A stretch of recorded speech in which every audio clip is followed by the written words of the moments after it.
Shalom, Bapak Ibu yang dikasihi oleh Tuhan, puji nama Tuhan. Pada kesempatan ini kita akan mendengarkan renungan firman Tuhan. Namun sebelumnya saya mengajak kita untuk bersama-sama berdoa. Mari kita berdoa. En onomati to patros kaito hoyo, kaito hagio pneumatos. Dalam nama Allah Bapa, Anak, dan Roh Kudus.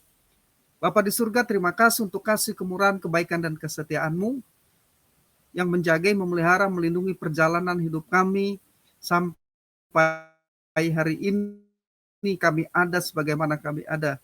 Dan hari ini kami mau mendengarkan firman-Mu, Roh-Mu menerangi hati dan pikiran kami, sehingga kami mengerti firman Tuhan, dan menyimpan firman itu dalam hati kami, dan menghidupi firman itu dalam kehidupan kami. Kami percaya Roh Kudus dan firman mengubah kehidupan kami, mentransformasi kami, menjadi seperti apa yang Tuhan mau, menjadi seperti apa yang Tuhan kehendaki. Kuasa firman-Mu bekerja, berkarya, bagai pedang yang lebih tajam dari pedang bermata dua manapun. Kami siap menyambut kebenaran firman Tuhan dengan ucapan syukur. Dalam nama Tuhan Yesus Kristus kami berdoa. Amin. Bapak Ibu yang dikasihi oleh Tuhan, hari ini saya akan menyampaikan firman Tuhan dengan tema mujizat masih ada. Kenapa tema ini saya sampaikan? Karena ada orang yang tidak percaya bahwa mujizat itu masih ada hari ini. Terutama orang-orang skeptik yang dipengaruhi oleh rasional roh zaman ini atau ilah zaman ini yang dipengaruhi oleh rasionalisme. Ya.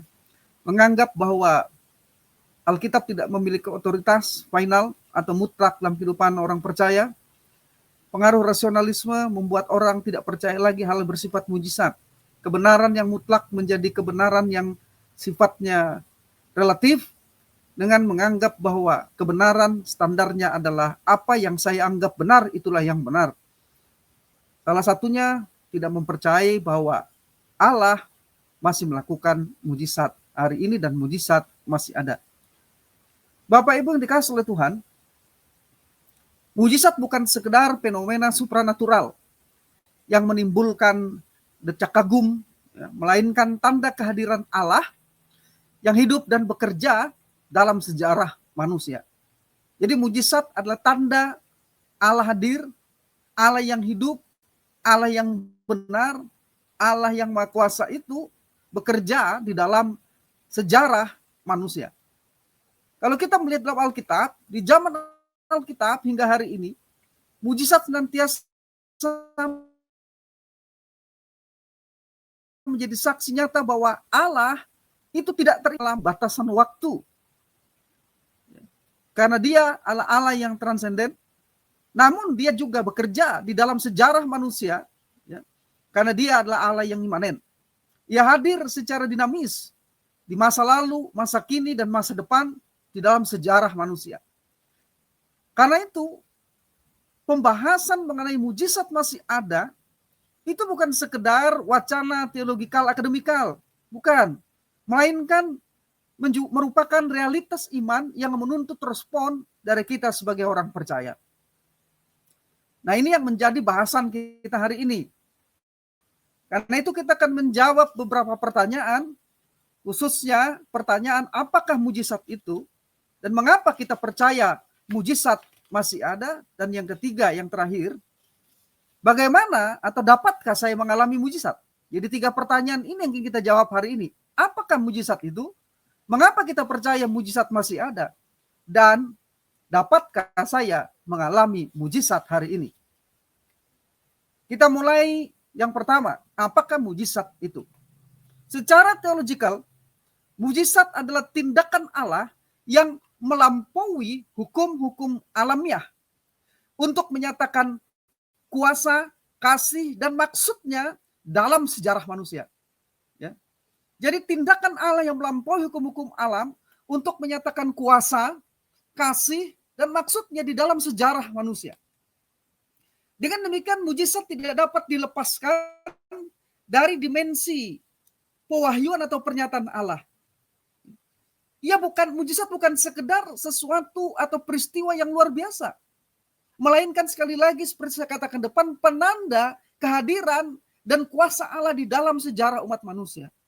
Allah yang imanen itu, yang transenden itu bekerja secara imanen di dalam sejarah umat manusia. Bapak, Ibu, dan saudara-saudaraku yang dikasihi oleh Tuhan, Alkitab menggunakan di dalam istilah Yunani ada 3 istilah yang terkait dengan mujizat. Yang pertama itu adalah kata dinamis. Ya. Dunamis atau dinamis berarti kuasa. Kata yang kedua adalah teras, yang berarti tanda yang menimbulkan kekaguman. Dan kata yang ketiga adalah semeon, ya, semeon yang artinya tanda. Jadi istilah-istilah ini dicatat di dalam Alkitab untuk menekankan bahwa mujizat itu bukan sekedar kejadian supranatural, melainkan tanda yang menunjukkan kepada Allah sendiri, bahwa Allah itu ada, dia bekerja di dalam sejarah umat manusia. Bapak Ibu bisa baca ayat-ayatnya di Yohanes pasal 2 ayat 11, Kisah Para Rasul pasal 2 ayat 22. Jadi bisa dibaca di situ, Yohanes pasal 2 ayat 11 dan Kisah Para Rasul pasal 2 ayat 22.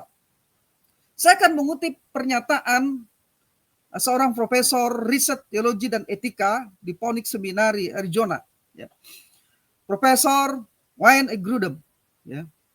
Dia mendefinisikan mujizat itu sebagai a miracle is a less common kind of God's activity. Jadi dia mengatakan bahwa mujizat adalah jenis aktivitas Allah yang kurang lazim atau kurang umum. Namun kemudian dia mengatakan di mana Allah melalui mujizat itu membangkitkan rasa kagum atau terpesona dan heran, takjub manusia, serta memberi kesaksian tentang dirinya. Jadi itu mujizat. Mujizat itu adalah aktivitas Allah yang kurang lazim. Artinya tidak biasa, tidak umum. Dan itu akan membuat kita membangkitkan rasa kagum kita, membangkitkan rasa terpesona kita, rasa heran kita, ya.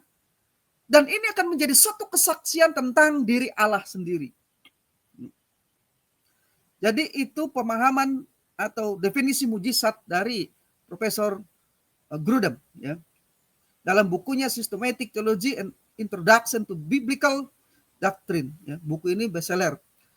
Lebih bestseller dari buku Teologi Sistematik karya Lois Berkop. Ya. Dan ini dicetak ulang di tahun 2020. Dia adalah seorang reform Calvinis yang baptis tetapi percaya bahwa tanda-tanda mujizat dan kesembuhan masih terjadi hari ini. Bapak Ibu yang dikasihi oleh Tuhan, disebut mujizat karena merupakan tindakan Allah yang kurang lazim. Kalau kita mencerna memperhatikan apa yang dijelaskan oleh Profesor Grudem. Kenapa ya disebut mujizat? Itu tidak lazim, tidak umum. Misalnya mengubah air menjadi anggur. Ya, air menjadi anggur membutuhkan formula. Ya. Setidaknya ada ekstrak anggur di situ. Tapi Yesus melakukan mujizat. Air biasa tanpa ekstrak anggur, ya bisa berubah menjadi anggur. Itu mujizat, itu tidak lazim. Ya. Menyembuhkan orang lumpuh sejak lahir. Orang lumpuh sejak lahir tidak mungkin bisa berjalan, Bapak Ibu, sampai kapanpun. Karena lumpuhnya dibawa sejak lahir. Namun kuasa mujizat terjadi. Yesus menyembuhkan orang lumpuh sejak lahir. Membangkitkan orang mati. Itu tidak lazim, tapi itu terjadi. Itu disebut mujizat. Menyembuhkan berbagai macam penyakit yang mustahil untuk disembuhkan kalau kita membaca kitab Markus.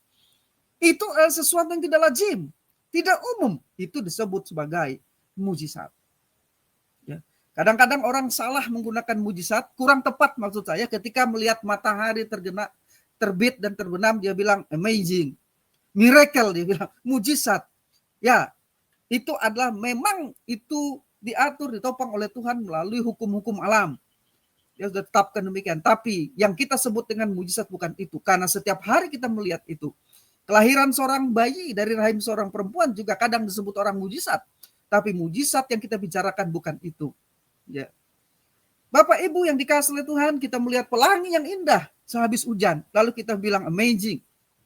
Ya, kita menganggap itu sebagai sesuatu yang luar biasa. Tapi kita tidak menyebut itu sebagai mujizat dalam pemahaman kita. Di sini Bapak Ibu yang dikasihi oleh Tuhan. Jadi mujizat dalam pengertian yang disampaikan dalam definisi Grudem tadi. Ada 2 hal penting. Yang pertama, mujizat adalah tindakan Allah, bukan kuasa manusia. Mujizat adalah tindakan Allah, bukan kuasa manusia. Ya, tindakan Allah. Bukan kuasa manusia. Mengubah air menjadi anggur. Menyembuhkan orang lumpuh sejak lahir. Membangkitkan orang mati. Menyembuhkan berbagai macam penyakit yang mustahil untuk disembuhkan. Sebagai dampak yang luar biasa. Kalau kita membaca dalam Alkitab, orang-orang berkomentar, we have never seen anything like this. Yang begini belum pernah kita lihat, kata mereka. Belum pernah mereka lihat. Lalu mereka kagum, mereka terpesona, sampai-sampai apa yang dikatakan to the point of being speechless. Ada yang tidak bisa berkata-kata. Bapak Ibu, kita dapat melihat mujizat. Dan kalau kita diizinkan Tuhan untuk melihat dan mengalami mujizat, kadang-kadang kita tidak dapat berkata-kata.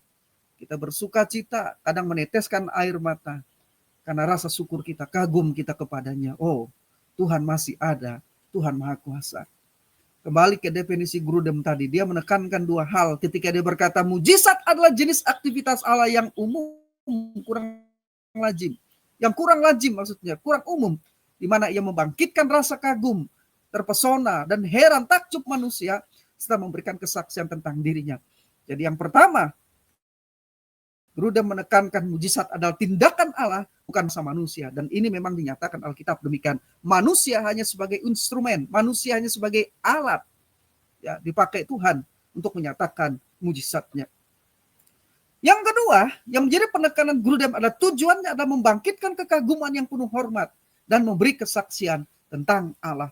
Jadi ketika orang melihat mujizat, seperti tadi dikatakan, yang begini belum pernah kita lihat, kata mereka. Ketika mereka menyaksikan mujizat yang dilakukan oleh Yesus. Ya.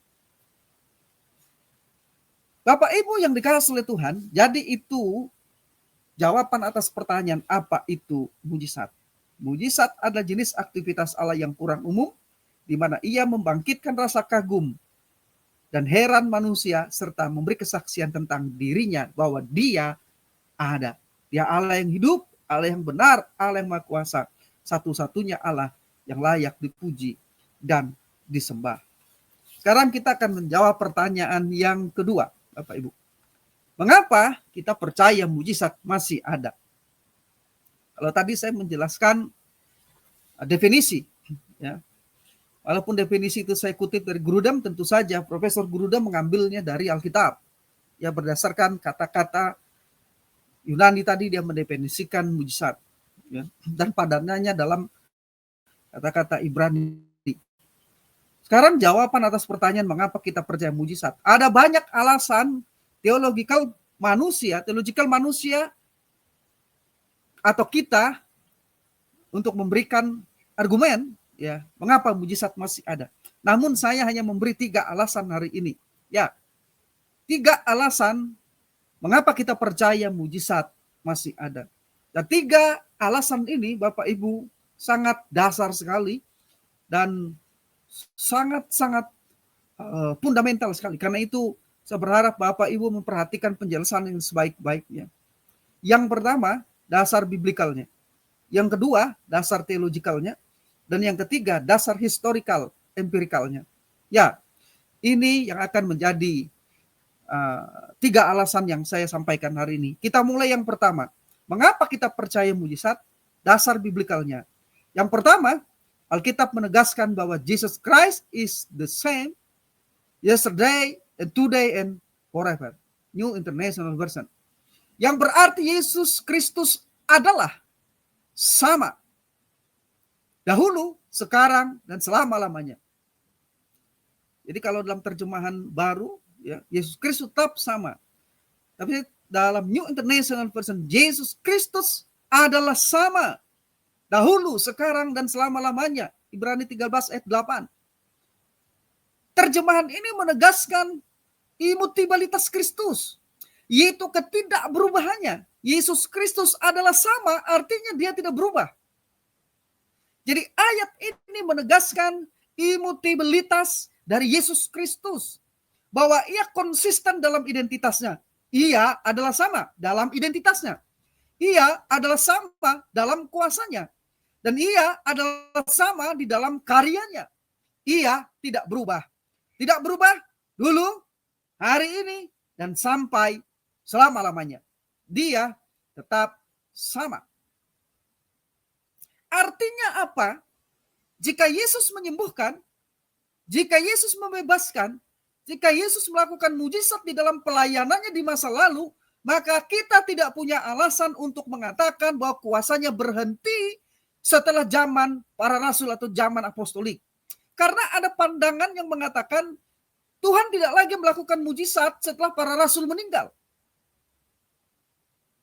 Tetapi kalau Alkitab katakan Yesus tetap sama, Yesus adalah sama, dahulu, sekarang, dan sampai selama-lamanya, maka kita tidak punya alasan untuk mengatakan dia berhenti menyembuhkan, dia berhenti membebaskan, dia berhenti melakukan mujizat. Namun caranya yang berbeda. Kalau dulu dia hadir secara langsung kasat mata, fisikal di Palestina, tapi dia melalui kuasa rohnya, yaitu Roh Kudus yang telah dicurahkan 2000 tahun yang lalu pada hari Pentakosta. Roh Kudus sebagai pribadi, ketiga dari Allah Trinitas, dia hadir di dalam gereja menyatakan mujizat dan kuasanya. Yesus tetap sama. Dulu dia menyembuhkan, dulu dia membebaskan, dulu dia melakukan mujizat, hari ini dia tetap sama. Saya percaya mengapa mujizat masih ada. Yang pertama, secara biblikal, karena Yesus Kristus tetap sama dulu, sekarang, dan sampai selama-lamanya. Ia tetap konsisten. Maka kalau ada orang, Tuhan Yesus tolong saya, Tuhan Yesus sembuhkan saya. Kalau kita baca di Alkitab, Tuhan tidak menolak orang yang datang kepadanya. Namun dia menginginkan orang datang kepadanya dengan iman, respon iman.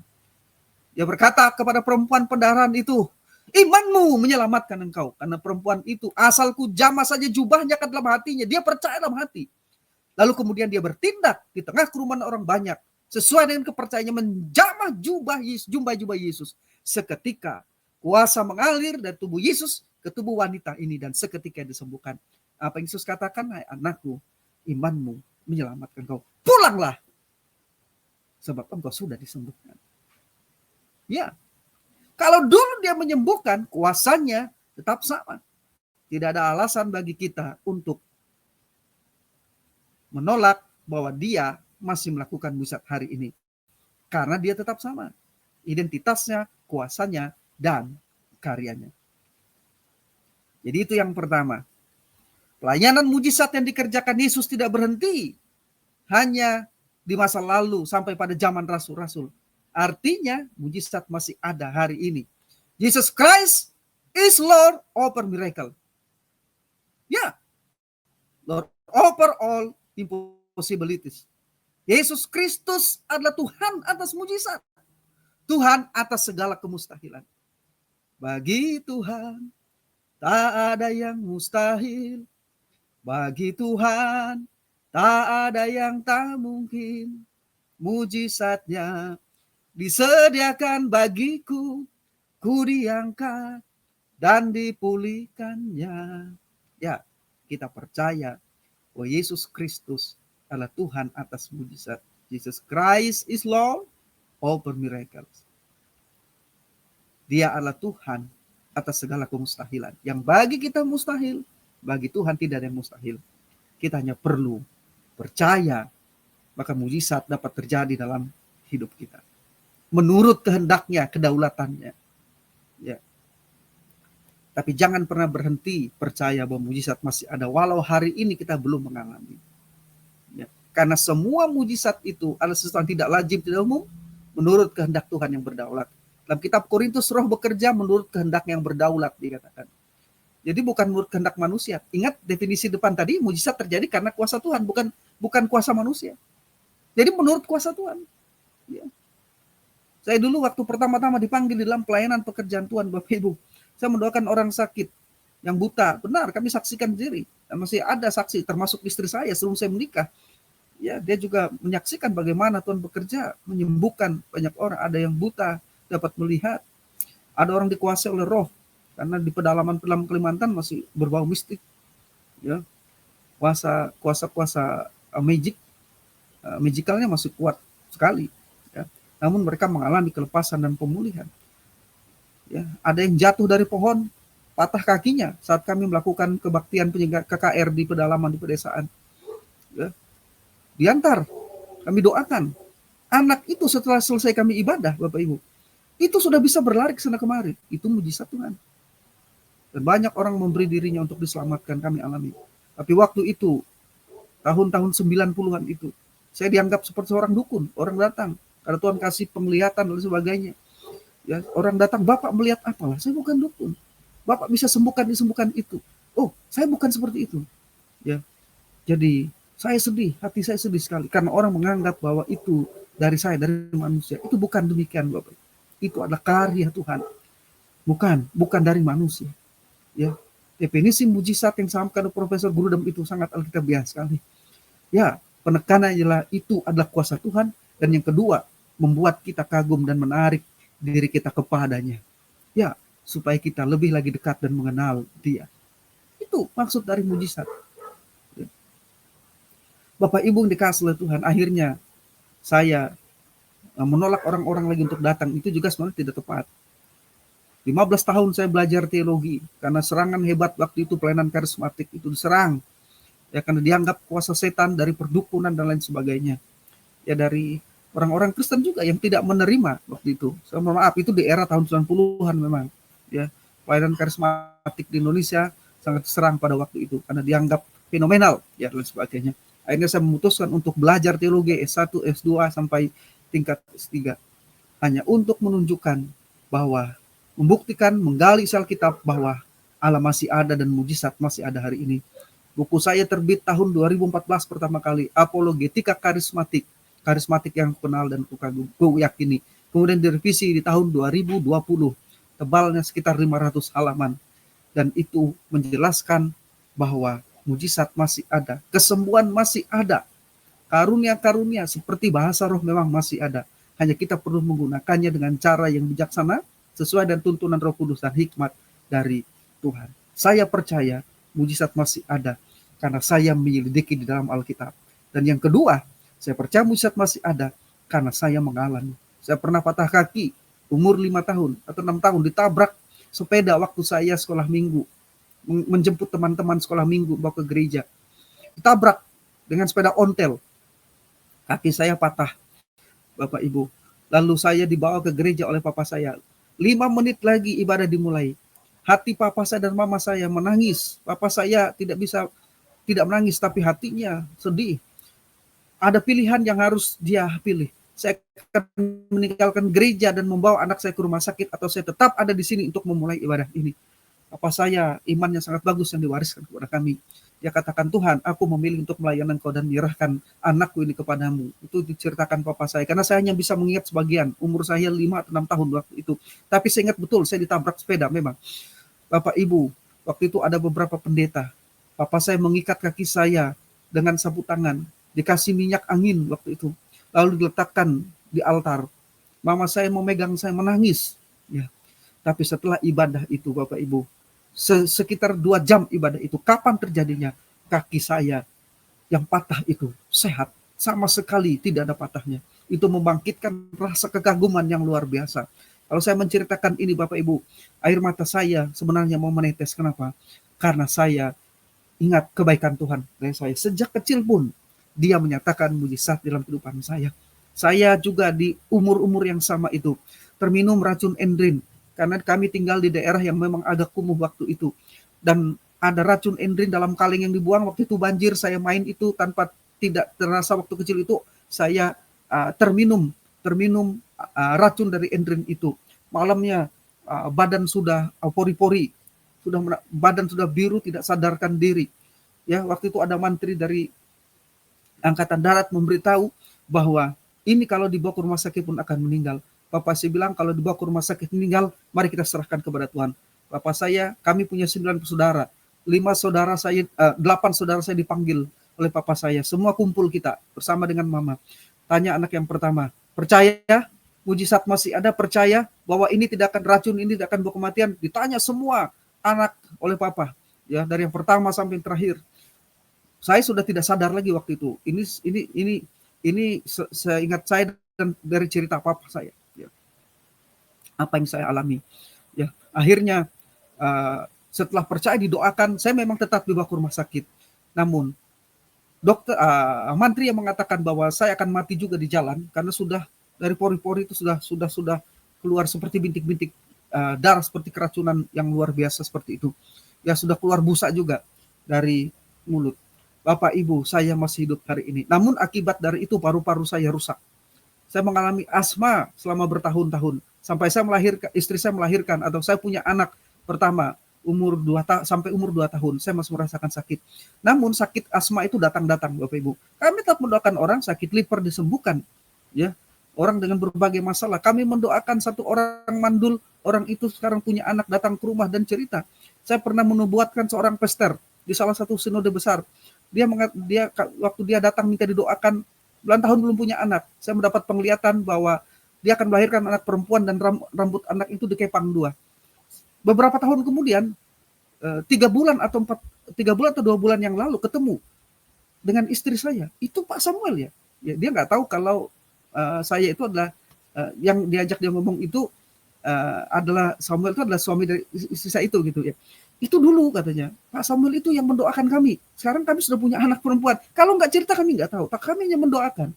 Ya, karena kami percaya bahwa Roh Tuhan bekerja berkarya, Bapak Ibu.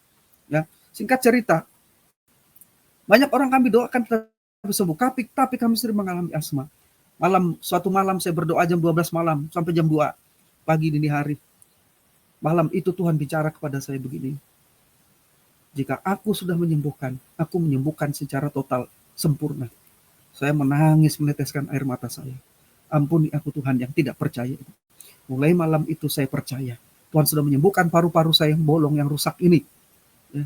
Saya percaya itu. Walaupun saya masih sesak nafas, tapi saya percaya karena Tuhan berbicara. Kalau aku menyembuhkan dengan sempurna. Dan saya malam itu keluar dengan satu kemenangan. Walaupun saya masih merasakan sakit. Namun Bapak Ibu, sampai saat ini saya tidak pernah lagi merasakan sakit asma yang membuat dada saya seperti mau pecah rasanya. Kapan itu disembuhkan? Saya tidak tahu. Kapan persisnya? Tapi iman saya malam itu dikuatkan oleh Tuhan. Karena Tuhan berbicara, aku menyembuhkan secara sempurna. Dan sampai hari ini istri saya dan anak-anak saya bisa menyaksikan, sama anak saya yang tua Daniel Kevin itu, bahwa saya tidak pernah yang namanya sesak nafas. Tapi dulu, ya, sebelum malam itu, ya, saya seringkali datang sesak nafas yang luar biasa karena asma itu. Dan saya robek itu hasil ronsen yang menyatakan bahwa paru-paru saya rusak. Ya, saya buang karena saya percaya Tuhan. Tadinya saya mau koleksi itu ya sebagai bukti, ya. Tapi kemudian saya buang itu, saya bakar karena saya percaya Tuhan, saya sudah sembuhkan, saya tidak perlu ini. Tapi kalau Tuhan izinkan, saya baru menyaksikan. Saya tidak sembarangan menyaksikan ini. Akhirnya ini saya harus bersaksi seperti ini Bapak Ibu. Supaya banyak orang dikuatkan bahwa mujizat bukan hanya dibicarakan, tapi kita alami. Amin. Bukan hanya dibicarakan untuk dibicarakan, tapi untuk kita alami. Kecaplah dan lihatlah betapa baiknya Tuhan itu. Kita bukan hanya melihat, tapi kita mengalami. Bukan hanya membicarakan, tapi mengecap kebaikan Tuhan di dalam kehidupan kita. Sekarang yang kedua, mengapa kita percaya mujizat? Ya, mengapa kita percaya mujizat? Dasar teologikalnya. Teologikal, mujizat berhubungan langsung dengan keberadaan Allah. Karena Allah ada, maka mujizat juga ada. Ingat itu. Karena Allah ada, maka mujizat masih ada. Kecuali kalau Allah sudah mati. Ya, Allah adalah omnipoten, maha kuasa, dan immutable, tidak berubah. Selama Allah tetap ada dan bekerja dalam ciptaannya, mujizat akan selalu menjadi ekspresi kuasanya. Dengan kata lain, keberlangsungan mujizat bukan ditentukan oleh zaman dan perubahan zaman. Tidak. Keberlangsungan mujizat ditentukan oleh Allah sendiri. Bukan ditentukan oleh zaman, oleh perubahan zaman.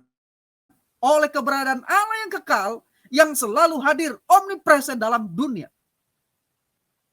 Dalam Keluaran 3 ayat 14, perhatikan Bapak Ibu. Keluaran 3 ayat 14, Tuhan berkata tentang dirinya, aku adalah aku. Yang dalam bahasa Ibrani berbunyi, Ehyeh, Asher, Ehyeh. Aku adalah aku. Ehyeh, Asher, Ehyeh. Frase ini terlalu sederhana untuk diterjemahkan dengan aku adalah aku. Ehyeh, Asher, Ehyeh adalah frase yang terlalu sederhana untuk diterjemahkan dengan aku adalah aku atau I am who I am. I am who I. Sangat sederhana sekali kalau diterjemahkan demikian. Baik dalam terjemahan Indonesia maupun dalam NIV, New International Version. Mengapa? Karena frase tersebut, satu, menunjukkan pada eksistensi Allah yang absolut.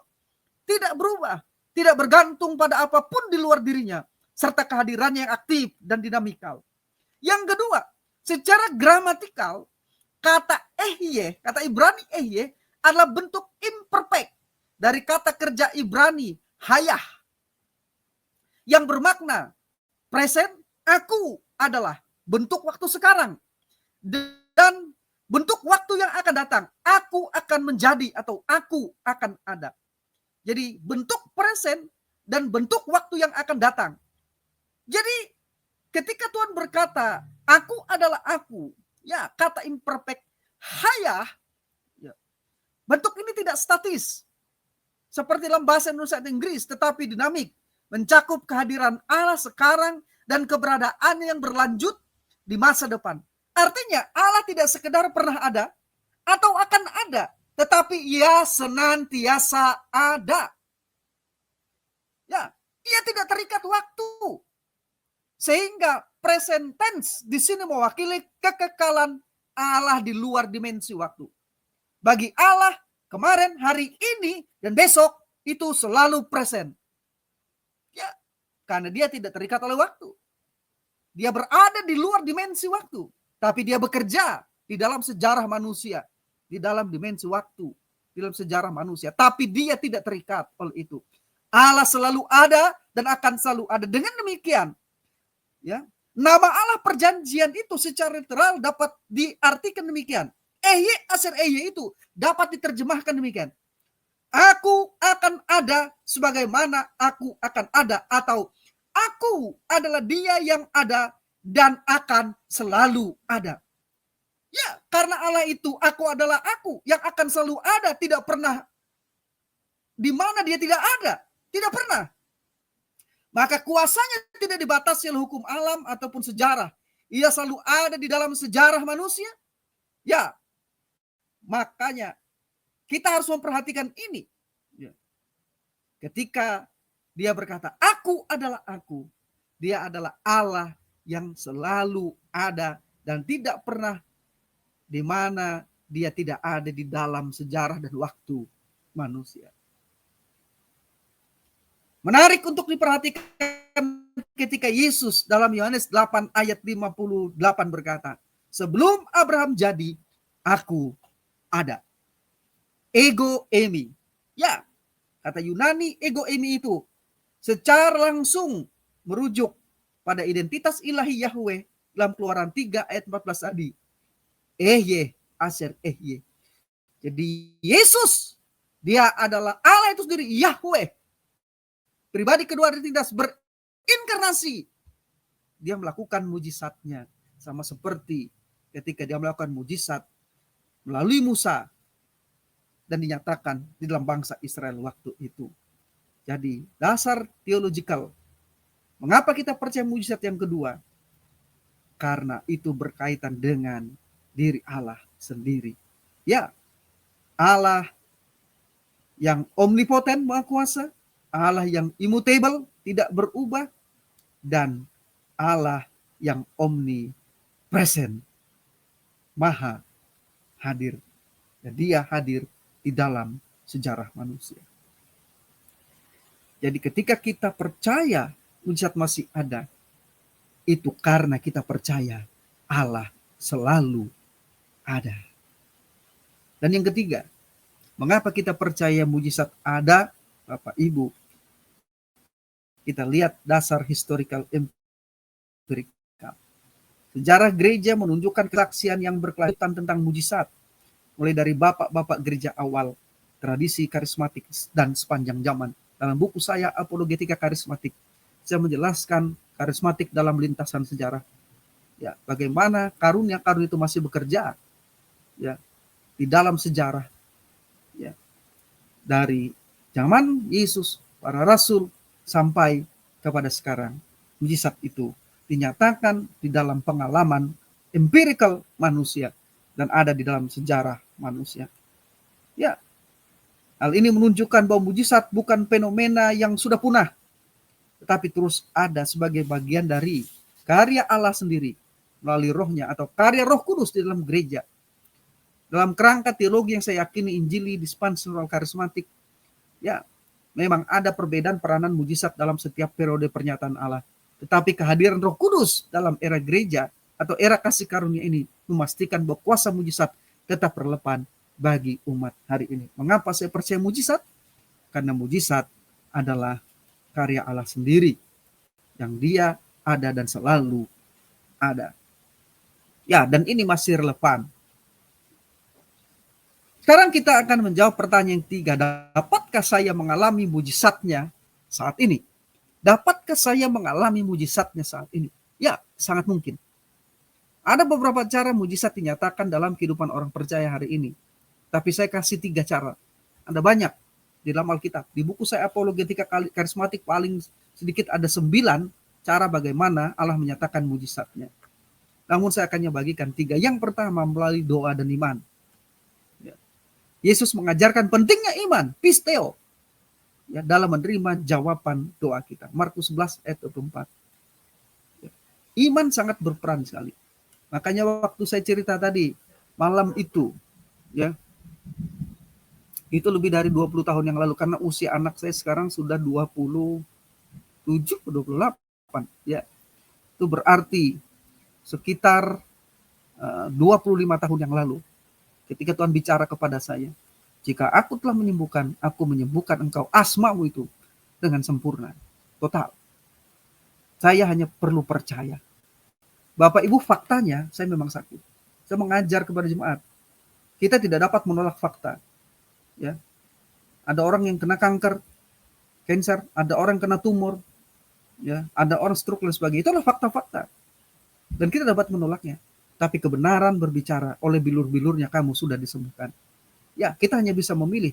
Percaya kepada fakta-fakta dan hidup dalam fakta-fakta atas sakit penyakit itu, atau percaya kepada firman Tuhan, oleh bilur-bilurnya kamu sudah sembuhkan. Pilihan ada pada kita, Bapak Ibu. Memang kembali kepada kedaulatan Allah. Tapi respon iman kita itu sangat menentukan. Hai perempuan, iman menyelamatkan engkau. Jadilah engkau sembuh. Karena kata-katamu itu kepada perwira itu, pulanglah. Anakmu sudah disembuhkan. Ya, iman sangat berperan, respon iman. Jadi melalui doa dan iman, mujizat dimungkinkan. Ya, seperti malam itu saya percaya, Tuhan terima kasih, Engkau telah menyembuhkan aku dan Engkau sempurna melakukannya. Fakta menunjukkan saya masih sakit, tapi kebenaran berbicara kepada saya, oleh bilur-bilurnya kamu sudah sembuhkan, dan kalau aku menyembuhkan kata Tuhan, aku menyembuhkan secara total. Saya memilih untuk percaya tanpa menampik fakta-fakta. Tapi sekarang mata saya tidak lagi tertuju kepada fakta bahwa paru-paru saya rusak, tapi fakta oleh bilur-bilurnya paru-paru saya sudah disembuhkan. Bapak Ibu, iman dibutuhkan di situ. Ya. Doa yang lahir dari iman, kata Yakobus, akan menyelamatkan orang itu. Alkitab banyak berbicara tentang iman. Jadi iman menyelamatkan, tapi iman juga berperan di dalam menyembuhkan. Ya, karena anugerah oleh imanlah kita diselamatkan. Karena anugerah juga oleh imanlah saudara dapat disembuhkan. Jadi berdoalah, tapi berdoa dengan percaya. Percaya kepada apa? Bukan pada pengalaman orang lain. Saudara mendengar kesaksian saya. Saudara tidak membangun iman saudara atas dasar kesaksian saya, tapi atas dasar firman Tuhan. Kesaksian ini hanya mendorong saudara untuk percaya kepada firman Tuhan. Amin. Ya, jangan pernah membangun iman saudara di atas kesaksian manusia, sekalipun untuk kesaksian mujizat. Tapi bangun iman saudara di atas dasar firman Tuhan. Yesus sendiri telah memikul dosa kita dalam tubuhnya di kayu salib, supaya kita yang telah mati terhadap dosa hidup untuk kebenaran, oleh bilur-bilurnya kamu bisa sembuh. 1 Petrus pasal 2 ayat 24. Dasarkan iman saudara atas firman Tuhan. Kesaksian-kesaksian orang lain termasuk kesaksian saya bukan menjadi dasar, tapi menjadi pendorong, pengingat, memberi kita pengharapan. Dasarkan iman kita kepada firman Tuhan. Yang pertama, mujizat dimungkinkan melalui doa dan iman. Yang kedua, melalui pekerjaan Roh Kudus. Roh Kudus memberikan karunia-karunia dalam gereja, dan ini masih berlaku sampai hari ini, masih relevan hari ini. Ya, karena karya Roh Kudus dan manifestasinya relevan di sepanjang zaman. Dalam 1 Korintus 12 ayat 9 sampai 10 di sana disebutkan bahwa salah satu karunia yang diberikan oleh Roh kepada orang-orang tertentu di dalam tubuh Kristus adalah energemata dinamion. Energemata dinamion itu berarti pekerjaan mujizat atau pembuat mujizat. Jadi memang ada orang-orang tertentu di dalam tubuh Kristus dipakai oleh Tuhan untuk melakukan pekerjaan mujizat. Ya. Penekanannya adalah bahwa Roh Kudus menganugerahkan karunia mujizat kepada orang-orang tertentu sesuai dengan kedaulatannya, bukan sesuai dengan keinginan orang itu. Untuk apa? Ya, untuk orang-orang tertentu dan untuk kepentingan keperluan tubuh Kristus. Ya. Dengan demikian mujizat bukan produk kemauan manusia, tapi karya Roh. Ekspresi dari kedaulatan Roh yang bekerja di dalam orang-orang sebagai saluran yang Tuhan pilih.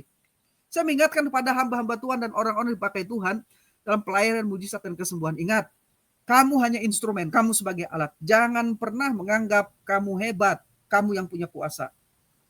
Ya, jangan mencuri kemuliaan Tuhan. Ya. Itu adalah karya Roh melalui Bapak Ibu yang dipakai Tuhan. Puji Tuhan, oleh anugerahnya Bapak Ibu dipakai dalam pelayanan mujizat. Tapi ingat, itu adalah karya Tuhan yang memakai Bapak Ibu saudara sebagai alat di tangannya. Ya. Jangan mencuri kemuliaan Tuhan dan menganggap bahwa itu adalah karya kita, kuasa kita. Ya, karena mujizat bukan produk kemauan manusia, tapi ekspresi dari kedaulatan Roh memakai orang-orang yang Ia pilih sebagai saluran untuk membangun tubuhnya, untuk keperluan tubuhnya. Dapatkah saya mengalami mujizat? Dapat. Memungkinkan. Doa dengan iman. Yang kedua, melalui pekerjaan Roh yang berkarya. Sebab itu izinkan Roh bekerja. Ya. Saat ku menyembahmu, Rohmu bekerja. Ya, kita izinkan Rohnya bekerja. Saat ku memujimu, Kau bertahta di atas pujian. Izinkan Rohnya bekerja, menyentuh aspek-aspek dalam kehidupan kita. Kalau Dia izinkan kita sebagai alatnya untuk menyalurkan kuasanya kepada orang-orang yang membutuhkan, layani untuk kemuliaan Tuhan. Karena Roh Kudus berkarya untuk memuliakan Tuhan Yesus. Ya, karena Tuhan Yesus mengatakan Roh Kudus diberikan ya, karena Dia akan memuliakan aku. Kata Tuhan Yesus sendiri dalam Injil Yohanes, bukan untuk memuliakan sarana-sarana yang Dia pakai. Haleluya. Dan yang ketiga, terakhir, dapatkah saya mengalami mujizat? Dapat. Memungkinkan melalui kesaksian dan kehendak Allah. Mujizat selalu tunduk pada maksud Allah yang lebih besar. Tidak semua doa dijawab dengan cara mujizat, Bapak Ibu ingat. Tetapi setiap orang percaya tetap dapat mengalami mujizat sesuai dengan kehendak Tuhan yang berdaulat. Tuhan tahu yang terbaik, kesembuhan, pemulihan, kebebasan, pertolongan, pemulihan supranatural atas keluarga, atas pernikahan, atas keuangan, atas apapun dalam hidup kita setiap aspek. Karena Paulus katakan, nyatakanlah di dalam doa keinginan dan kehendakmu kepada Tuhan dalam doa dan permohonan dan ucapan syukur. Ya. Apapun yang kamu minta dan doakan, kamu akan menerimanya, kata Tuhan. Tapi menurut kehendak Tuhan yang berdaulat. Jadi kesembuhan, pemulihan, pembebasan, pertolongan supranatural atau pemeliharaan ilahi sehari-hari dapat kita alami. Dan hari ini harapkan dan percaya mujizat ada di sini. Karena Allah hadir di tengah-tengah kita. Allah hadir di antara umatnya di dalam sejarah manusia. Jesus Christ is Lord of all that is best. Ya, Yesus Kristus adalah Tuhan atas yang terbaik. Dia memelihara, Dia menyembuhkan, Dia membebaskan, Dia menolong. Karena kata keselamatan itu bukan hanya mencakup keselamatan spiritual, keselamatan kita, dihidupkannya kembali roh kita dari kematian kekal untuk mendapatkan hidup kekal, tapi juga mencakup di dalamnya pemulihan, kesembuhan, pembebasan, pertolongan, dan berkat-berkat jasmani lainnya. Bapak Ibu, mengapa saya percaya mujizat? Ya, karena Yesus tetap sama. Yang kedua, karena mujizat adalah menyatakan kehadiran Allah sendiri, bahwa Dia, I am that I am, aku adalah aku yang akan selalu ada. Dan Yesus berkata, sebelum Abraham ada aku, Dia, Yesus, Dia adalah Eser Ayah. Ya, kita percaya mujizat hari ini ada karena Allah masih ada. Karena Allah telah menyatakan diri sebagai aku adalah aku, dan hal itu benar-benar tetap sama, tidak berubah dalam kuasa, kasih dan karyanya. Maka alasan apakah yang membuat kita ragu bahwa mujizat masih berlangsung hari ini. Apa yang buat Bapak Ibu ragu? Allah masih ada. Yesus tetap sama. Mengapa kita ragu kepada identitas dan kuasanya? Kepada karyanya? Berhenti ragu-ragu. Percaya, dia masih melakukan mujizat. Saya tidak tahu apa yang menjadi persoalan Bapak Ibu. Sakit? Perlu pemulihan dalam keluarga? Perlu pemulihan di dalam rumah tangga? Anak-anak Bapak Ibu terikat narkoba, judi online? Bapak Ibu bisa bawa doa kepada Tuhan. Ya. Bapak Ibu terbeban atas penyakit yang begitu berat, suami istri, dukung dalam doa. Atau penyakit yang Bapak Ibu sendiri alami. Percaya, Yesus tetap sama. Percaya Allah masih ada. Identitasnya sama, kuasanya tetap sama, karya tetap sama, dia tetap konsisten. Pertanyaannya bukanlah apakah mujizat masih ada. Perhatikan ini. Pertanyaannya bukanlah apakah mujizat masih ada, melainkan apakah kita percaya dengan iman dan kerinduan untuk mengalami di dalam kehidupan kita. Jadi jangan lagi percaya mujizat itu masih ada. Itu bukan pertanyaannya lagi sekarang. Tapi apakah kita percaya dengan kerinduan bahwa kita akan mengalami dan menjadi saluran mujizatnya. Saya yakin hal ini. Kita dipanggil bukan hanya untuk berdebat. Apakah mujizat itu masih ada? Boleh kita berargumen, boleh kita berdebat, tidak dilarang. Tapi kita dipanggil bukan hanya untuk itu, berargumen. Untuk menjelaskan mujizat, tidak. Tapi untuk mengalami dan menghidupi mujizat itu. Karena itu pemazmur katakan, kecap dan lihatlah. Betapa baiknya Tuhan itu. Jadi kita dipanggil bukan hanya untuk memperdebatkan mujizat, tapi untuk menghidupinya sebagai kesaksian nyata akan kuasanya di tengah-tengah dunia yang membutuhkan pertolongan Tuhan hari ini. Dan hari ini Bapak Ibu dapat alami mujizat dan kuasa Tuhan untuk menjadi kesaksian nyata bahwa Yesus tetap sama dulu, sekarang, dan selama-lamanya, dan bahwa Allah masih tetap ada hari ini. Dia hidup dan hidup di dalam pengalaman dan kehidupan Bapak Ibu saudara. Ada satu pujian mengatakan, ku percaya masih ada mujizat. Ku percaya tanganmu masih bekerja. Janjimu tak pernah biarkan ku sendiri. Yesus kau Tuhan, perlindunganku. Pujian itu berkata, ku percaya masih ada mujizat. Ku percaya tanganmu masih bekerja. Janjimu tak pernah biarkan ku sendiri. Yesus kau Tuhan, perlindunganku.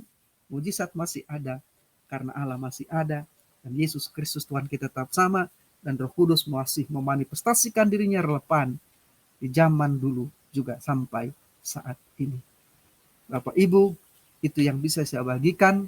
Kiranya firman Tuhan ini menguatkan kita untuk selalu mempercayakan hidup kita kepada Tuhan. Dan kalau Bapak Ibu masih belum alami mujizatnya pun hari ini, jangan berhenti percaya kepada Sang Pembuat mujizat, Sang Pemberi mujizat, yaitu Yesus Kristus Tuhan kita. Mari kita tundukkan kepala, kita berdoa. En onomatito patros, kaito hoyo, kaito hagio pneumatos. Dalam nama Allah Bapa, Anak, dan Roh Kudus. Bapa, hamba sudah menyampaikan firman-Mu. Mujizat ada, melekat pada identitas dan diri Allah sendiri dan karakternya sendiri. Kami percaya Yesus tetap sama kemarin, hari ini, dan selama-lamanya. Itu berarti dia juru selamat masa lalu, tapi juga juru selamat untuk orang-orang hidup masa kini. Dia penyembuh, dia pemulih, dia pembebas, dan dia pemberi pertolongan. Tetap sama, dia tidak berubah. Bawa kami untuk percaya, bukan hanya menjadi pendengar, tapi mengalami mujizat itu dalam kehidupan kami. Hamba tidak tahu siapapun yang mendengarkan ini, dimanapun berada, kiranya iman mereka dikuatkan, pengharapan mereka semakin diteguhkan, dan mereka dapat alami sendiri mujizat Tuhan dalam kehidupan mereka, karena percaya kepada Yesus Kristus, percaya kepada Allah yang masih berkarya hari ini. Terima kasih Tuhan, yang firman-Mu menjadi penguat iman kami, dan firman-Mu menjadi pengharapan, dasar dari pengharapan kami dalam menjalani kehidupan kami di tengah-tengah dunia ini. Hamba terbatas berbicara, tapi Roh-Mu terus berbicara kepada kami. Terpujilah nama Tuhan, kami mengucap syukur. En onomati to patros, taitohio kaito hagio, pneumatos, en onomati tu kurio, Ioso Kristo. Dalam nama Bapa, Anak, dan Roh Kudus, dalam nama Tuhan Yesus Kristus. Amin, amin, amin.